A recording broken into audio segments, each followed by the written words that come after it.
दोस्तों UPSC preparation में जो सबसे बड़ा डिलेमा होता है बच्चों का वो ये होता है कि कौन सा ऑप्शनल पेपर हम चूज करें।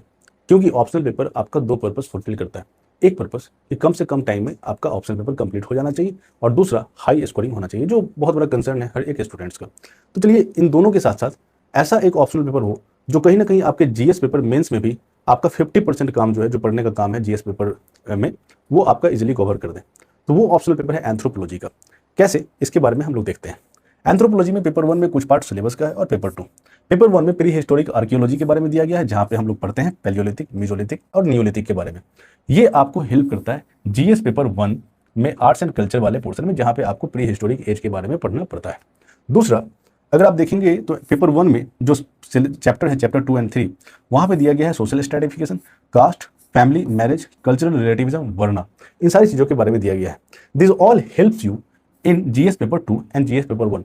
जीएस पेपर 1 में इंडियन सोसाइटी के बारे में पूछा जाता है और जीएस पेपर 2 में सोशल जस्टिस, जैसे कि welfare schemes for vulnerable sections, education, development, ये सब सोशल जस्टिस का पार्ट है। और ये दोनों आपका यहाँ से कंप्लीट हो जाएगा एंथ्रोपोलॉजी को पढ़ करके। आपको ना ही तो जरूरत है सोशल जस्टिस को पढ़ने की और ना ही है जरूरत है इंडियन सोसाइटी को पढ़ने की, क्योंकि एंथ्रोपोलॉजी में पूरा का पूरा सोसाइटी वाला पोर्शन आपको कवर हो जाता है। थर्ड देखेंगे तो पेपर 2 में इंडियन एंथ्रोपोलॉजी है। इस इंडियन एंथ्रोपोलॉजी में चैप्टर 6 देखेंगे तो ट्राइबल इंडिया के बारे में दिया हुआ है, ट्राइबल एडमिनिस्ट्रेशन के बारे में दिया हुआ है, 5th एंड 6th शेड्यूल के बारे में दिया हुआ है। तो ये पोर्शन जो है आपको हेल्प करेगा इंटरनल सिक्योरिटी में टॉपिक देखेंगे तो आपको मिलेगा rise of left wing extremism, और इसमें आपको हेल्प करेगा। और यही यहाँ से ही आपको फॉरेस्ट राइट्स एक्ट, ठीक है, यहाँ से आपको बहुत सारे एक्ट्स पढ़ने होते हैं, पेशा एक्ट, इंस्टीट्यूशंस के बारे में पढ़ना होता है। So all this things you will read by covering this particular portion of your optional paper. Last, chapter 9 and 1.4 to 1.7, in these things you have to study biological anthropology, and this biological anthropology helps you in solving science and tech questions in prelims examination, as well as it also helps you in covering some portions, not entirely, but some portions of science and tech in GS paper 3, right? So these all things helps you to cover almost 40% of your GS paper.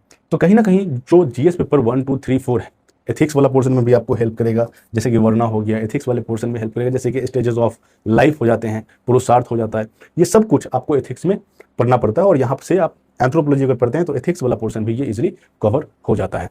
तो ये जो है कहीं ना कहीं अगर आप anthropology को पढ़ेंगे तो 40% जो सिलेबस है आपके जीएस पेपर का, वो 40% सिलेबस आप इजीली यहाँ पर अपने ऑप्शनल पेपर की प्रिपरेशन के टाइम ही कर लेते हैं। जो बचता है 60%, वहाँ पर आपको थोड़ा सा एक्स्ट्रा एफर्ट देना पड़ेगा और वो भी आपका इजीली कवर हो जाएगा। So this is the benefit of choosing anthropology as your optional paper.